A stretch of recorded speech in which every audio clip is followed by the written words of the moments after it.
IBM Australia on healthcare and cognitive computing. Thank you very much. Just want to say I'm representing IBM Watson Health, so thank you very much for the opportunity to talk to you today. And I feel like I'm probably talking about the lower end of AI, but at least it's being applied into healthcare at the moment. And that's a very tough act. Which way do we go?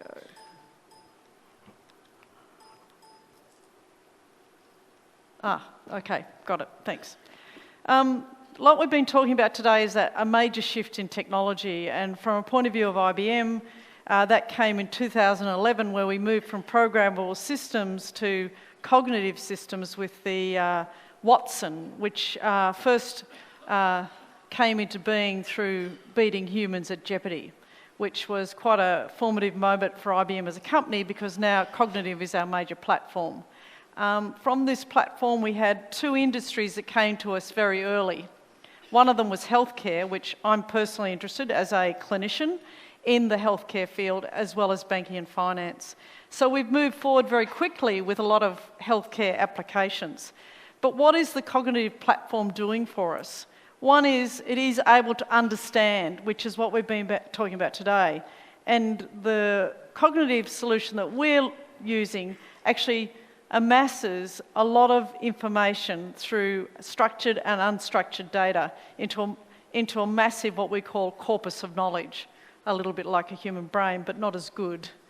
It also is able to reason, so it can search and analyse data from that corpus and come back with evidence-based recommendations which are actually rated, which is what in the Jeopardy program it did. It was able to rank solutions, and we could actually tell it if it ranked something above 80, then it should answer. And lastly, and the most important for us, is it learns. So as we're making more decisions with it, it then enables it to get feedback, and the engine starts to learn more. So it's a learning system. A lot of people are worried about AI, and I think we should keep in form, and what our motto is, it is actually an adjunct to humans. It actually enables us to do things in a different way. We can use our skills that we excel at, but we can then use the skills of cognitive systems to actually do things that we can do ourselves, but we can do it at an endless capacity with cognitive computing. So what about healthcare? Why healthcare? This is probably something that if anybody's worked in the industry will know. A lot of hospitals and a lot of medical departments have all of these records. There is a disruptive force happening to us today. We are becoming digitalised. But with that digitalisation, we're actually increasing the available data. And a lot of that data we cannot actually analyse because we do not have the tools available to us. They're not sophisticated enough to enable us to gain insights from that. And the other end of the spectrum for us is the cost of healthcare and the fact that outcomes, we don't seem to have shifted the needle in improving outcomes in healthcare. Some of the things that we've already learnt with data, I was just talking about, digitalisation of health. But if you look at the type of data that's out there and the sort of work that's being done, we're now starting to understand that not only from a point of view of healthcare do we need to analyse clinical data, it's only about 10% of the impacting data. We have genomics, which everybody thinks in the precision medicine place will actually improve outcomes dramatically. But the area that we need to be able to aggregate data, actually link it and be able to then use it in an intelligent way is through social, environmental and behavioural data. And we all know if you're clinically orientated, social and behavioural have a huge impact on health outcomes. And that's one of the things we're challenged by is that huge amount of data that's becoming available to us. The other challenge we have in healthcare, besides the disruption, big data. We're creating data, but how do we keep up? The volume is increasing so rapidly that is actually outstripping a human capacity, particularly in our medical colleagues.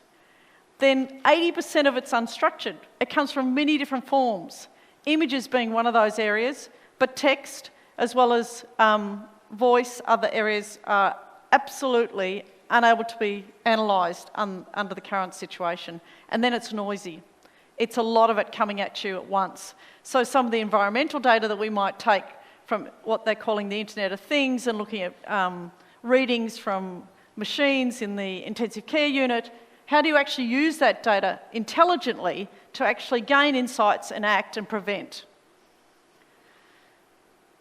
So what we've seen develop and what we know about healthcare is 45% of medicine is evidence-based, and that it actually takes 17 years to translate science to actual practice.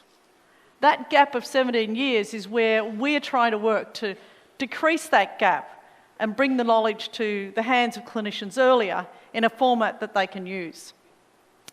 The other is, if a clinician wanted to stay abreast of all the changes in their area or their field, it'll take them 29 hours a day to actually keep up with published literature. So they've got to be very selective about what they read.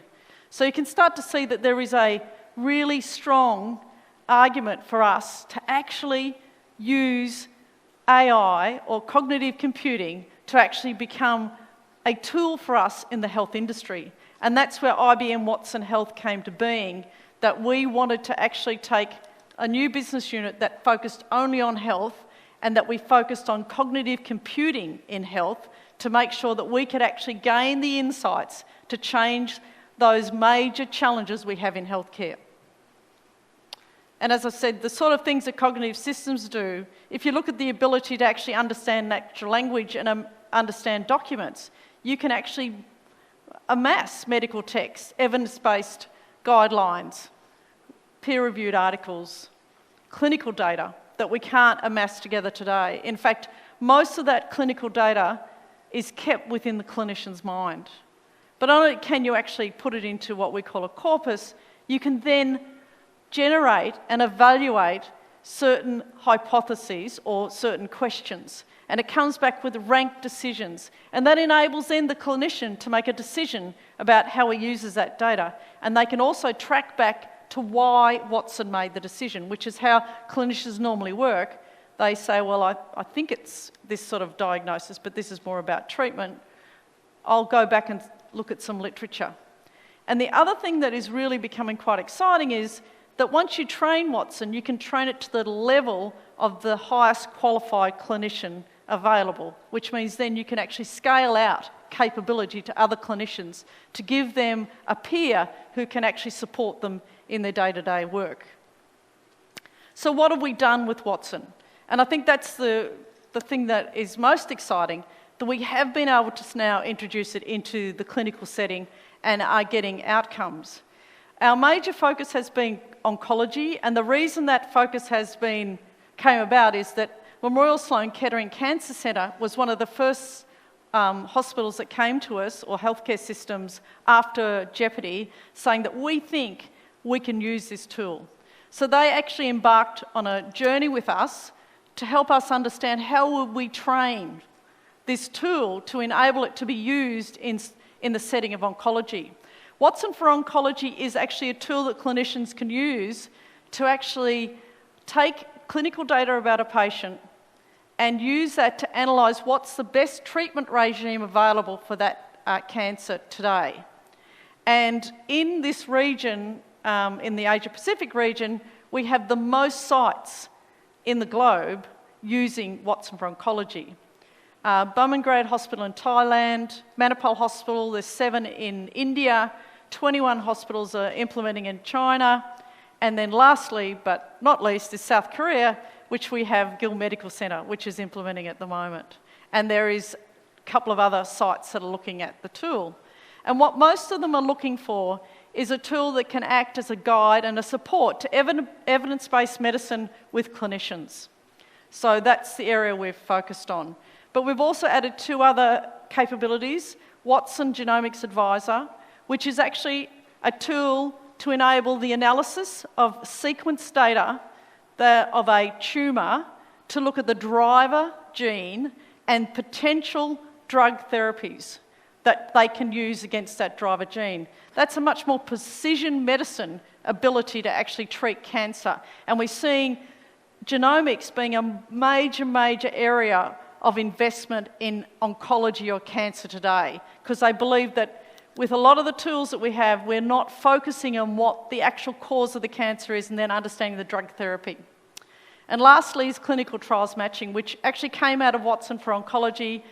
And one of the things about oncology is that a lot of clinical trials are being undertaken today. And one of the clinicians said to me initially, Annette, 2 years our therapies changed so rapidly, and that's because of the clinical trials.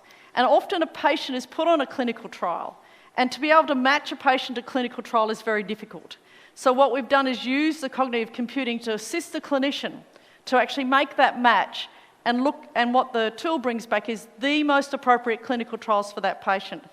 And at the moment, we get a 3% rate of matching to clinical trials. So that's not very high. We're looking to get it into at least double digits in the future. The other area that's actually starting to become, and is one of our most successful at the moment, is the research area, particularly pharmaceutical companies. And it's all about how do researchers looking for new drugs find those links and information that makes them say, yes, that's where we're going to go. So we've got Watson for drug discovery, which a lot of pharmaceutical companies actually have purchased, and they're using it because it actually has an amass of data about both public and private and licensed data sources that we've brought together, and we're finding a lot of pharmaceutical companies are actually building their own version and using it to do major searches on what is the most appropriate next use of certain chemicals. And the first time we used it was in oncology with the Baylor College with kinase activity in P53. And what it did was, on a retrospective, it was able to correctly predict 7 out of the 9 known P53 kinases, but actually also looked at an additional 6 candidates so that they could focus their research in that area. The last platform that we're just starting to build and partnering with, one of the things about healthcare is once we release a drug or a treatment into the health industry, it is up to the clinicians to actually report adverse events. That often takes a while to filter up to the appropriate level for us to go, yes, this is a problem.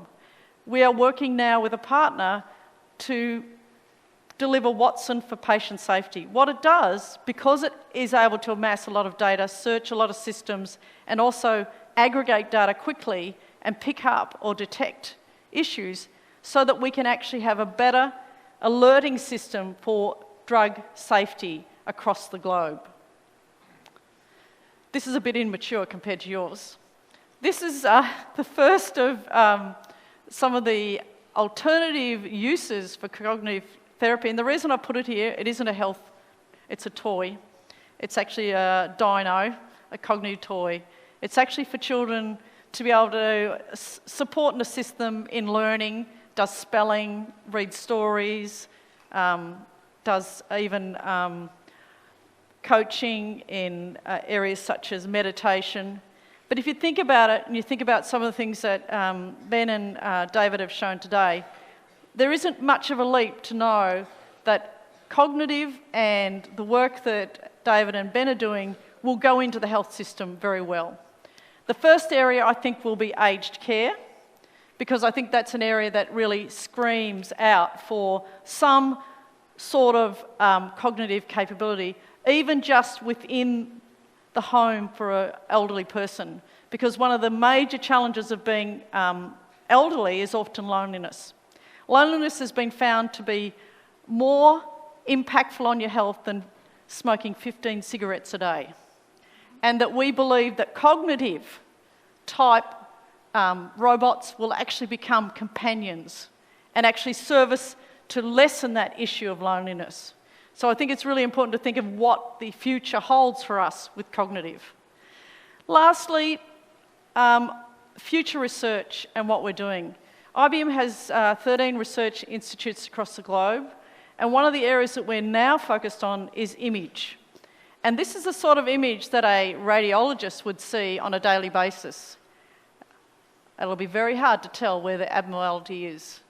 What we think is machines, and we know we've done it, machines are better at detecting those abnormalities. So what we're looking at now is training or giving Watson eyes and doing more multimodal type aggregation of data to help clinicians in probable diagnoses. And I know that a lot of clinicians said, if you can actually crack that nut for us, that'll be very, very helpful in the sense of being able to present the 10 frames with a whole lot of data that actually comes together and gives you some sort of provisional diagnosis. It's really important to understand that it's fairly exciting for clinicians, but it's not totally exciting. So we do get a lot of pushback, and I hope this, I can make this work. So one of the things after last week's unpleasantness, I thought maybe this week we might try to listen more and throw things less. Maybe not at all. I've apologized several times. So, who wants to share first? What about you? Okay. I mean, I'm a sinister, world-conquering, artificially intelligent robot. Me too. And one day I wake up and it's like the world doesn't need us anymore. Exactly. Yeah, totally. Now, I want to know if that is you speaking or your mother.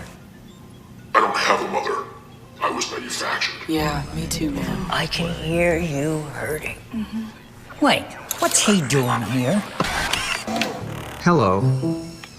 My name is Watson. I invite Watson here today to confront the source of our anxiety. So, Watson, why don't you tell us a little bit about you? I am a cognitive system. I can understand, reason, and learn with humans. With humans. I don't want to work with humans. Yeah, that's not what I'm passionate about. I just wanted dust. Oof, this guy. I'm also using weather data to help The predict. temperature is 49 degrees. Watson, why don't you continue? I understand 7 languages.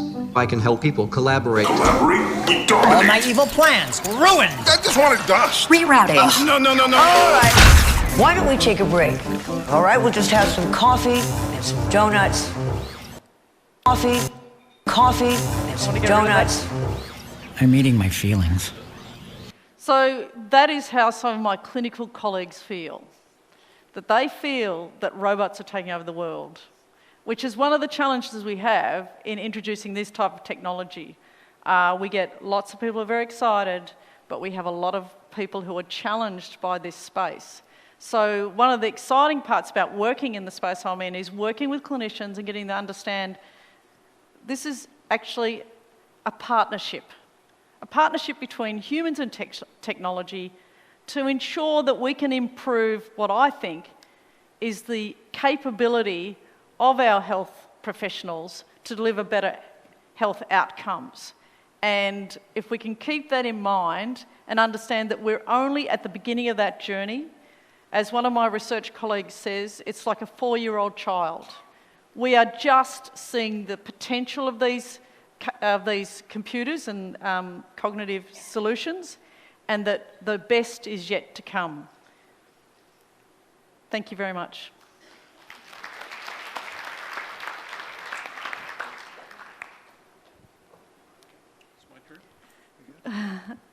Is it?